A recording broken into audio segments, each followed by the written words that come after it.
Graça e paz, meu irmão e minha irmã que está aí em casa, que esse seja um momento muito abençoado. Então eu peço para que você, na sua casa aí, abra a sua Bíblia lá, no encontro de Jesus com a mulher samaritana, no Evangelho de João, capítulo 4.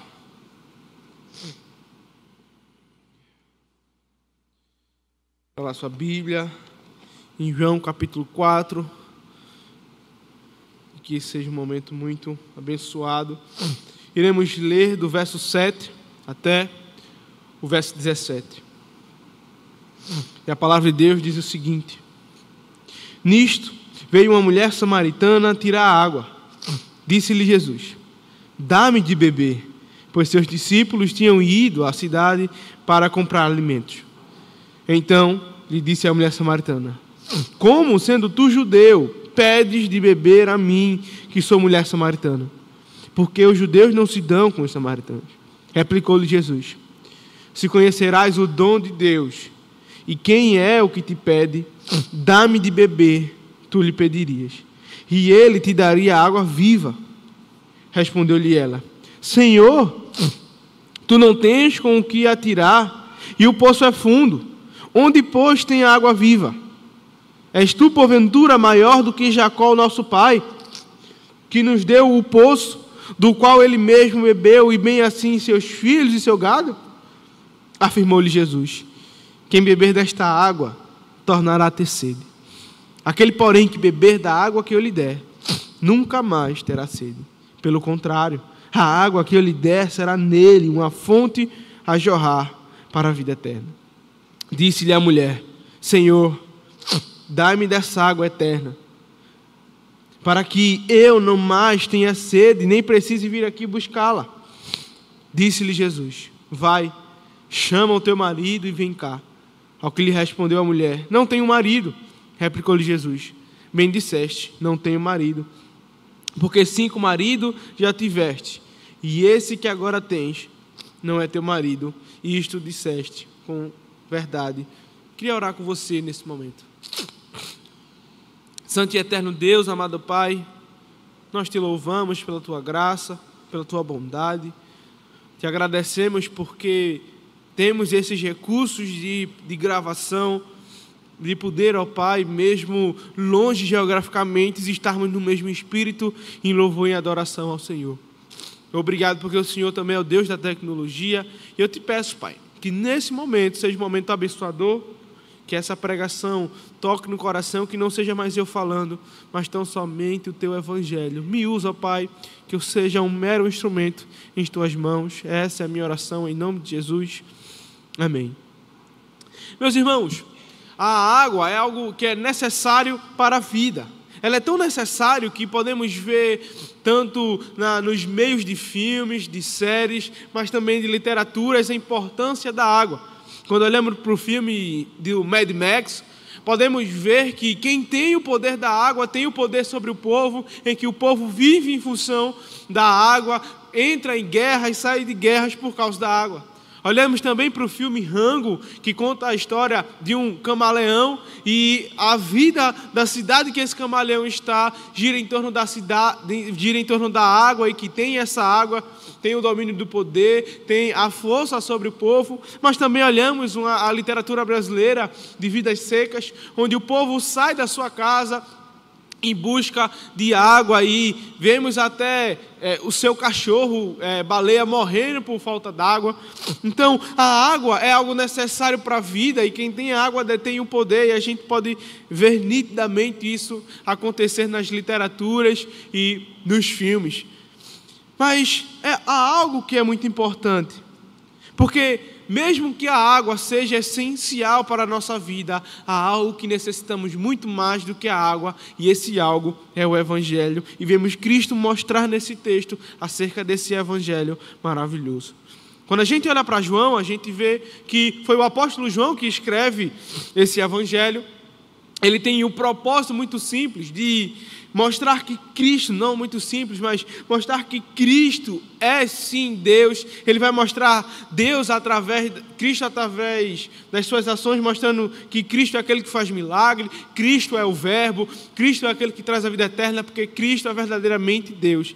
Esse propósito é visto por causa de uma seita que existia naquela época, que queria mostrar que Cristo não era Deus, ele era meramente humano.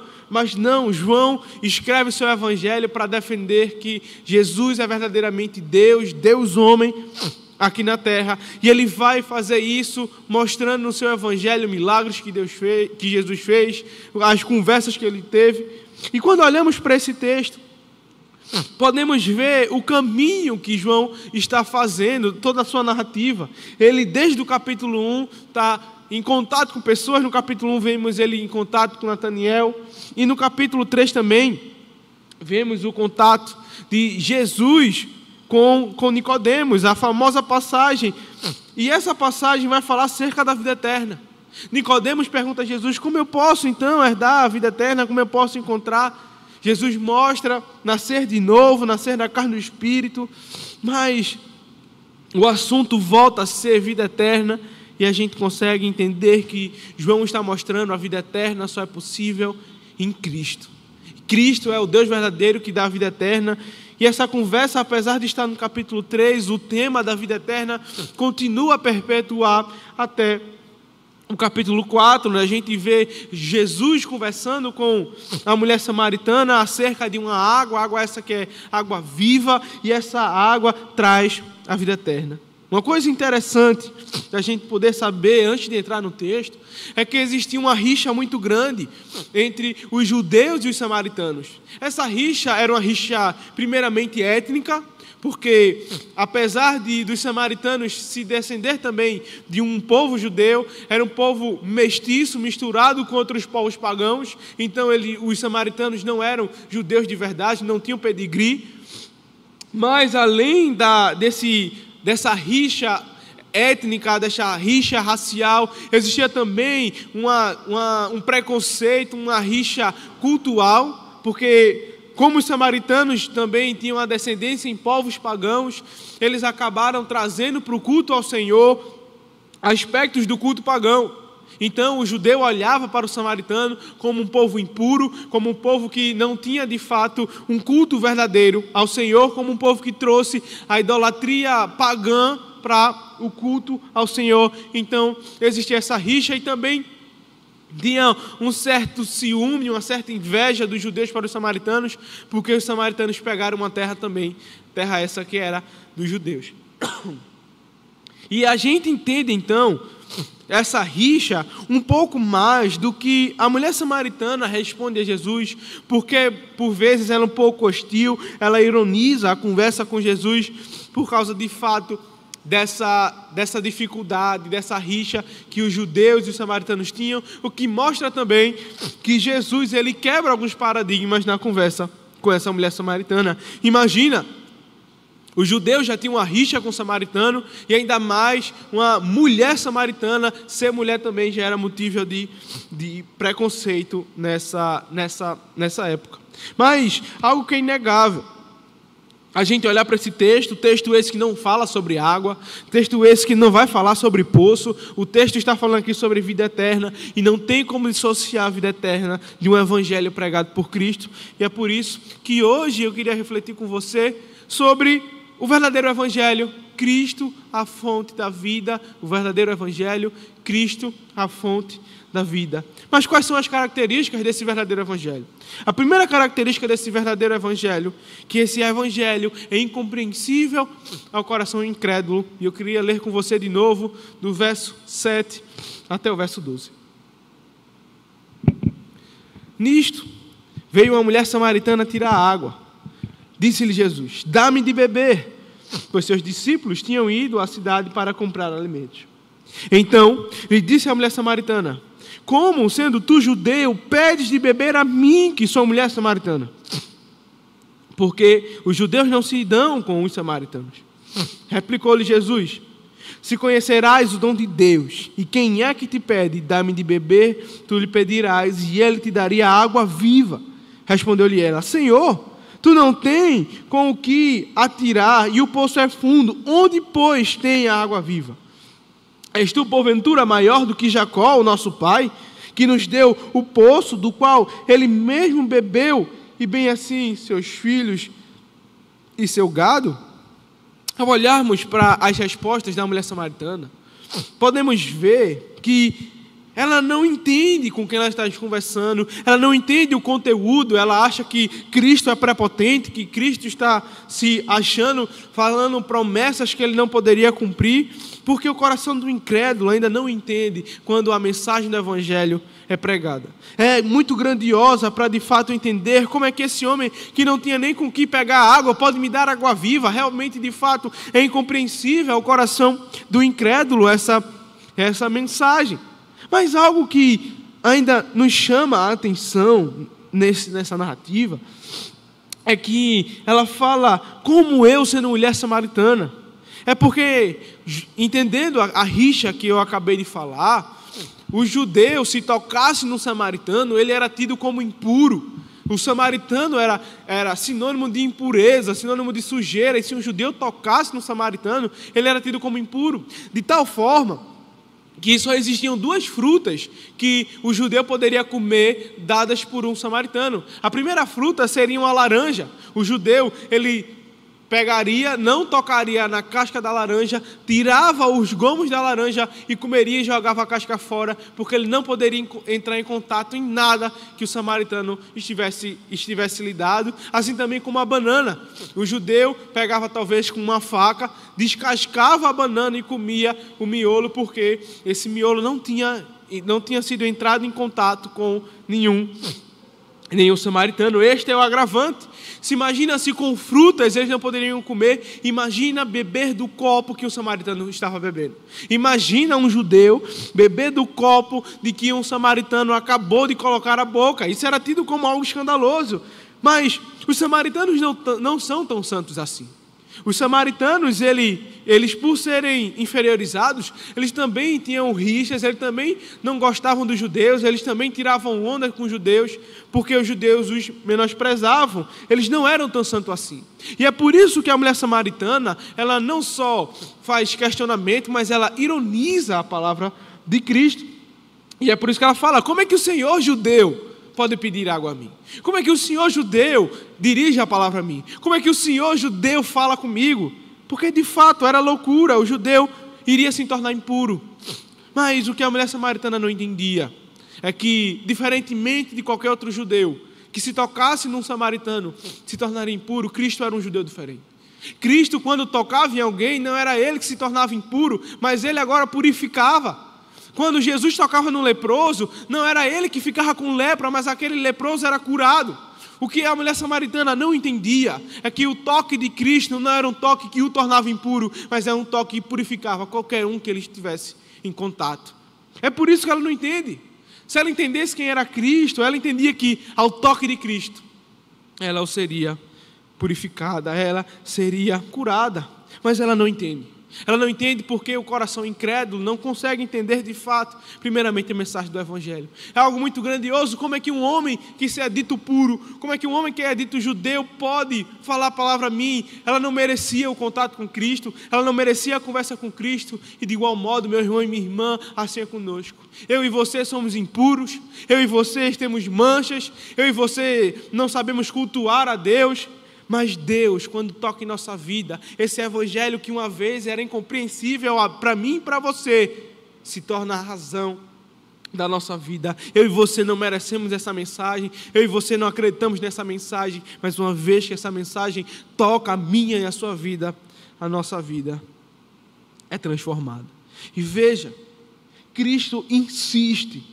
Ela rebate a Cristo, ironiza a Cristo algumas vezes, mas ele continua a falar, ela não era digna desse evangelho. Assim também, meu irmão e minha irmã, eu e você não somos dignos de escutar essa mensagem, mas a gente consegue a encontrar, a gente consegue ler a Bíblia, ter comunhão com o Senhor, mediante a graça e a misericórdia do nosso Deus.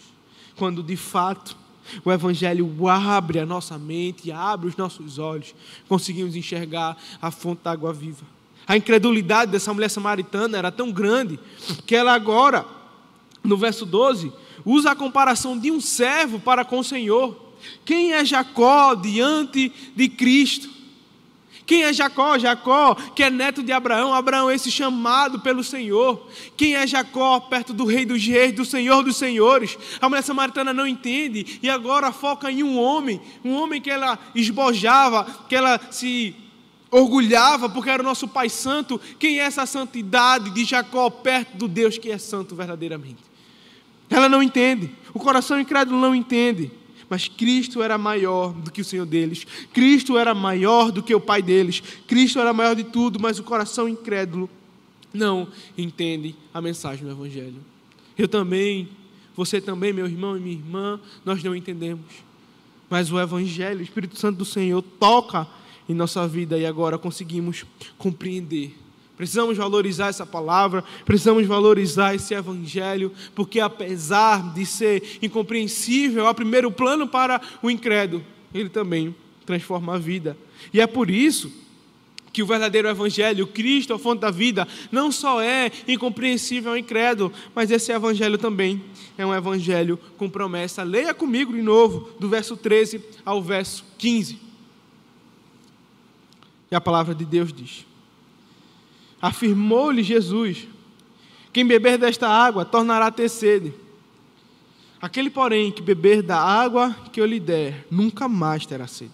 Pelo contrário, a água que eu lhe der será nele uma fonte a jorrar para a vida eterna. Disse-lhe a mulher: Senhor, dai-me dessa água, para que eu não mais tenha sede, nem preciso vir aqui buscá-la. Veja se aquela conversa que aparentemente era despretensiosa, que Cristo e a mulher estavam conversando, a mulher rebatia as palavras de Cristo, não entendia essa mensagem. Agora Cristo de fato faz um anúncio que mudaria a história dessa mulher samaritana. Cristo mostra que esse Evangelho é um Evangelho com promessa. Ele mostra que essa água que ele está oferecendo não é a mera água que está no poço, não é a mera água que vem de minas naturais, não é a mera água que pode ser retida em um cântaro de água, não é a mera água que podemos beber e voltar a ter sede. Essa água é uma água profética, é uma água que trará saciedade para o resto da vida. Essa água é água diferente. O produto que Cristo estava mostrando, essa água que Cristo estava oferecendo era algo que era muito diferente, era muito... algo que nunca tinha visto aquela mulher e ela de fato não entende. Mas essa água era água com promessa essa que permearia durante toda a eternidade. Mas podemos ver a estratégia de Cristo. Ele primeiro mostra essa água do poço, água essa que traria saciedade, porque meu irmão e minha irmã, o meu e o seu corpo é um corpo que perece de alimento, perece de água, perece de saúde física. Certamente eu e você, uma hora estaremos doentes, voltaremos a ter fome, voltaremos a ter sede, o nosso corpo tem necessidades. Mas esse Evangelho com promessa é um Evangelho que vai além de qualquer necessidade física que eu e que você tem. Ele mostra essa água do poço, poço esse de Jacó, poço dos seus pais, poço esse de que Jacó deu aos filhos e aos gados. Essa água não lhe trará saciedade. Essa água não resolverá os problemas da sua vida. Essa água não mudará a sua vida. E é por isso que Cristo faz o anúncio da verdadeira água, água essa que ela não mais dará sede. E a gente pode pensar alguns usos da água no Antigo Testamento. Primeiro uso, alguns dos muitos, mas eu vou destacar 3. O primeiro uso da água no Antigo Testamento era um uso ritualístico para purificação. O judeu usava a água para purificar seus pecados. O judeu ele tinha que entrar em água corrente para fazer a sua limpeza cultural. A gente também olha que a água era sinônimo de bênção no Antigo Testamento, e é por isso que a gente olha Elias orando para que tivesse 3 anos sem chuva. Eles eram 3 anos sem maldição, ou seja, a água quando desce, a chuva quando desce é sinônimo de bênção ao povo do Senhor. A gente consegue ver isso de forma muito nítida quando vai para o nosso sertão, para as nossas congregações, onde quando vem a chuva é sinônimo de verde, é sinônimo de bênção, é sinônimo de boa safra de plantação, é sinônimo de alimento para o gado, é sinônimo de provisão do Senhor, literalmente uma provisão física, porque a água também é bênção. Mas eu queria me apropriar de um uso da água no Antigo Testamento, que é a saciedade. A água traz essa saciedade, traz essa ideia de completar, de matar a sede, matar essa ânsia do corpo, e talvez é esse uso que Cristo faz da água. A água é essa que traz saciedade, que é um bálsamo para a nossa vida, traz uma completude para a nossa vida, e essa água tem promessa de saciar, não só agora, mas também durante toda a eternidade. Mas algo muito massa, algo muito interessante de ver, é que Cristo fala que nunca mais tornará a ter sede. Esse nunca mais não é que o crente não ficará no mesmo nível daqui até a eternidade. O crente não ficará no mesmo limiar, não é que o crente não mais crescerá, não. O crente, não por falta, mas por ânsia de mais, ele deve querer mais, ele deve buscar mais santidade, ele deve buscar mais a palavra. E é por isso que Cristo fala, não é que nunca mais terá sede, não é que o crente nunca mais crescerá, mas é que quando ele buscar a água, essa água jorrará, essa água não faltará. Existe sempre mais espaço para a santidade, existe sempre mais espaço para buscar do Senhor, e essa é a realidade dessa água com promessa. Essa água nunca mais acabará, essa água irá jorrar para a vida eterna.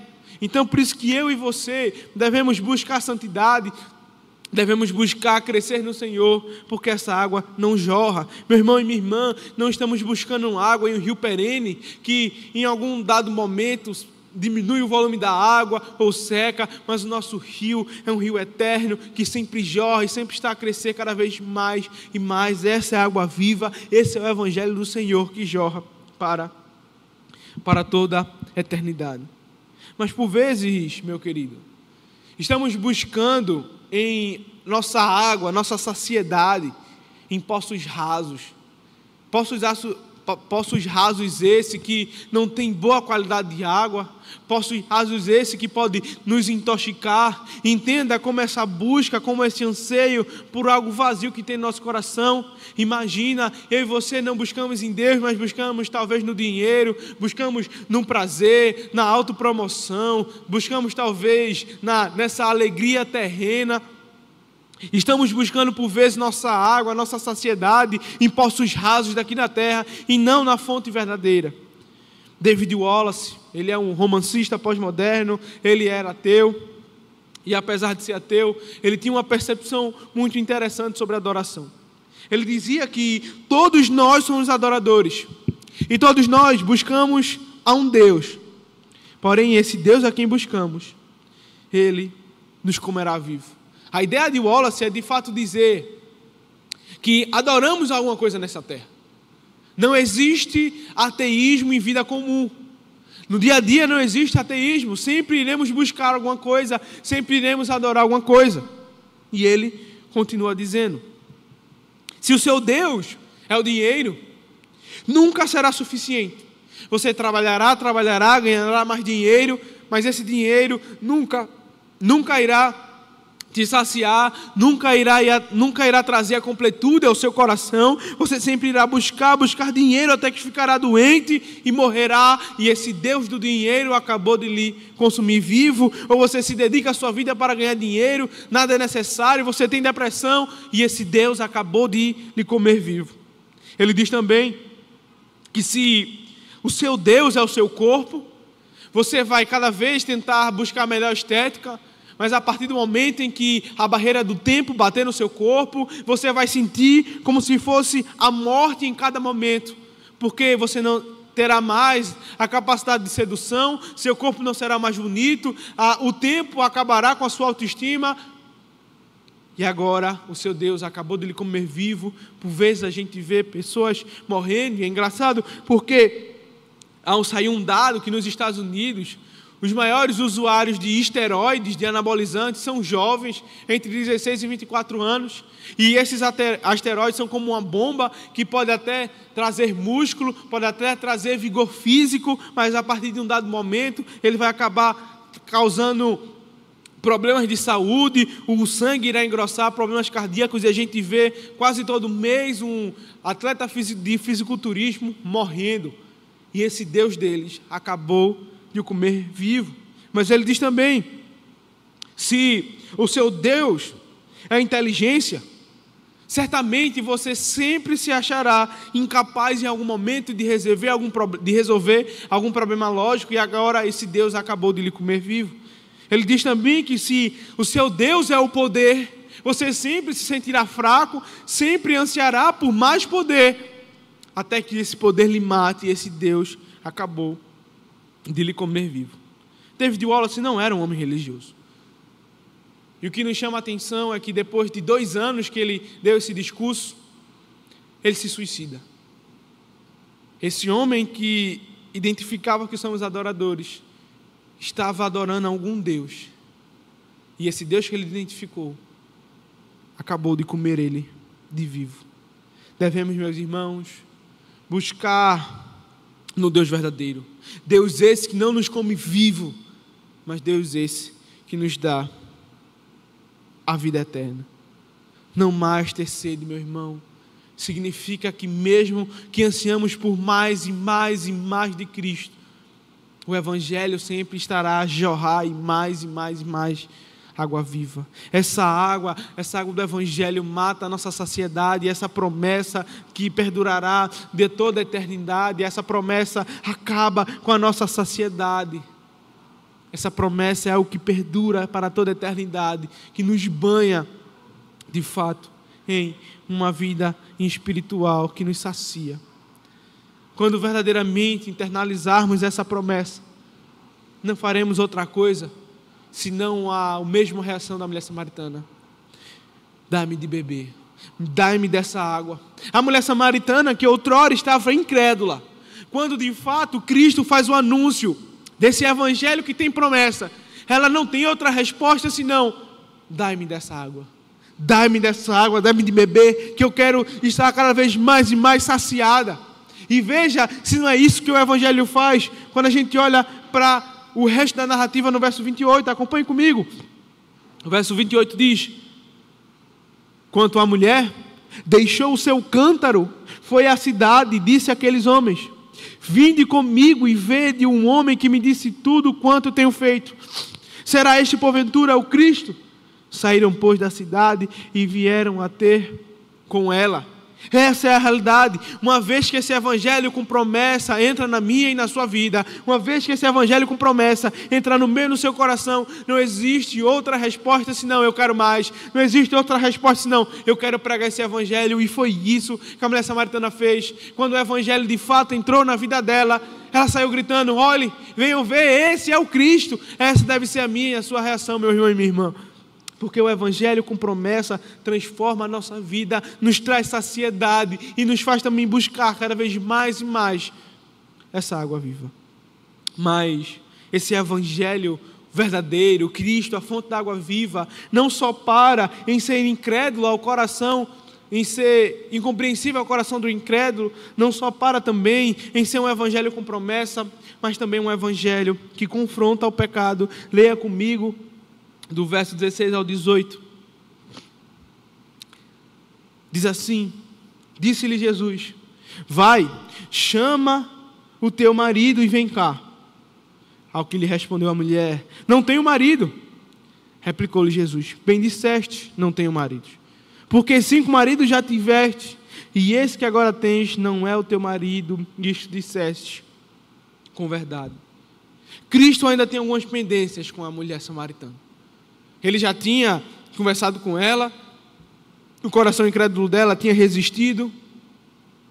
Ela agora entende o evangelho, pede essa água viva, mas existiam coisas a serem resolvidas na sua vida em particular. Cristo pergunta sobre o seu marido, ela mente dizendo que não tem, mas Cristo toca na ferida, Cristo confronta o pecado. Apesar dela tentar mentir, O evangelho verdadeiro, ele confronta o pecado daquela mulher. Veja, essa mulher não poderia, depois de escutar o evangelho, permanecer do mesmo jeito. Meu amado, eu e você, depois que escutamos esse evangelho, não podemos permanecer do mesmo jeito. Existem coisas pendentes na minha e na sua vida. Precisamos resolver coisas na minha e na sua vida, testemunhos esses que afetam diretamente a Cristo. Precisamos resolver mágoas que temos contra Cristo, pecados que afetam o nome de Cristo. E era isso que Cristo iria fazer. Thomas Watson certamente disse: o evangelho só será doce quando o pecado for amargo. Cristo, para mostrar de fato que essa água era extremamente importante, ele precisa mostrar que essa mulher tinha um solo infértil. Essa mulher, ela tinha coisas pendentes. Ela tinha um solo espiritualmente estéril. Mas depois da promessa e depois do confronto do pecado, aí sim, a sua água teria vigor, a sua terra teria vigor, a sua terra poderia dar frutos. Ela só poderia dar frutos mediante arrependimento diante do Senhor. Não existe, meu irmão e minha irmã, tratamento para a doença sem diagnóstico. Como, pois, trataremos um câncer sem saber que temos um câncer? Como, pois, trataremos uma gripe sem saber que estamos com gripe?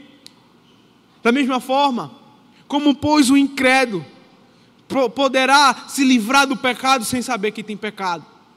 E é isso que Cristo faz. A mulher, ela precisava de água, precisava dessa água viva, porque o seu casamento era um solo infértil. Ela precisava dessa água viva, porque o seu casamento era um solo terroso, era um solo sem água. E somente com essa água viva ela poderia viver uma vida em santidade. O evangelho é como se fosse um refletor mirado para nós. E nós estamos enlamaçados pelo pecado. E só existem duas reações. A primeira reação é querer estourar o refletor. E a segunda reação é querer se limpar desse pecado. E quando o evangelho da promessa vem de confronto ao nosso pecado, a nossa reação é viver uma vida de santidade diante do Senhor. E sim, possivelmente a mulher samaritana, mulher essa que possivelmente era uma mulher amarga, era uma mulher que era mal amada porque tinha vários maridos, mulher essa que era escanteada até pelas mulheres samaritanas porque ela não tinha um marido, não tinha um casamento certo. Calvino vai dizer que possivelmente ela já tinha tido 3 divórcios. Essa mulher era uma mulher escanteada, era uma mulher amarga, era uma mulher mal amada. Mas Cristo toca realmente nessa, e ela devia se entristecer pelo seu pecado, porque se entristecendo pelo seu pecado, ela iria entender que ela não era merecedora desse evangelho. E aí sim, esse evangelho, essa água viva, seria cada vez mais engrandecida. Como não, meu irmão e minha irmã, olhar para esse evangelho puro, esse evangelho que é limpo, e olhar para a minha e para a sua realidade, realidade de morte, realidade do pecado. A mulher samaritana estava na minha e na sua realidade. Mas quando de fato o evangelho toca na minha e na sua vida, ele limpa até as pendências que a gente tinha. Quando, meu irmão e minha irmã, estivermos perdendo de vista a beleza desse evangelho, precisamos colocar a lente do nosso pecado, a lente do sacrifício de Cristo em favor de nós, porque a gente só consegue entender que esse evangelho é maravilhoso, porque esse evangelho, porque esse Cristo não foi entregue a pessoas boas, foram entregues a traidores, a impuros, a pessoas que não mereciam, pessoas essas que sou eu e você. A mulher samaritana, ela foi transformada por esse evangelho da água viva. A mulher samaritana foi transformada, o seu pecado foi confrontado por esse evangelho. Esse evangelho traz alguns desafios para nós. O primeiro desafio é que mesmo que o incrédulo não acredite, precisamos pregar esse evangelho. Ao olhar para o exemplo de Cristo, vemos Cristo se esforçando a pregar o evangelho. A minha e a sua missão, meu amado, não é a missão da conversão. Nosso ministério é o ministério da pregação, é o ministério do anúncio, e assim como Cristo foi, que ao olhar para o texto parece que foi algo inusitado, mas não foi algo proposital. Aquele caminho era um caminho proposital, porque ele iria transformar a vida daquela mulher. Assim também o meu e o seu trabalho é proposital, o meu e a sua faculdade, o meu e o seu colégio, os nossos vizinhos. Estamos num contexto proposital e o nosso chamado é o chamado a pregar o Evangelho. Assim como Cristo pregou a essa mulher, fomos chamados a pregar aos nossos vizinhos, os nossos amigos, os nossos parentes. Nosso desafio é pregar esse evangelho ao incrédulo. O segundo desafio é de fato se saciar nessa promessa. Não buscar em poços rasos, não buscar nos prazeres desse mundo, lutar contra a carnalidade, os desejos sexuais, os prazeres desse mundo, lutar também contra a gula, em querer se saciar com os prazeres, as gostosuras desse mundo, lutar também contra a avareza, em buscar o dinheiro. Precisamos buscar a água viva, precisamos buscar na fonte. Esse deve ser o meio do seu descanso. Buscar na água viva, nesse evangelho que tem promessa. E por último, devemos pedir perdão a Deus pelos nossos pecados. Devemos pedir perdão porque temos pecado contra o Senhor, temos envergonhado esse evangelho.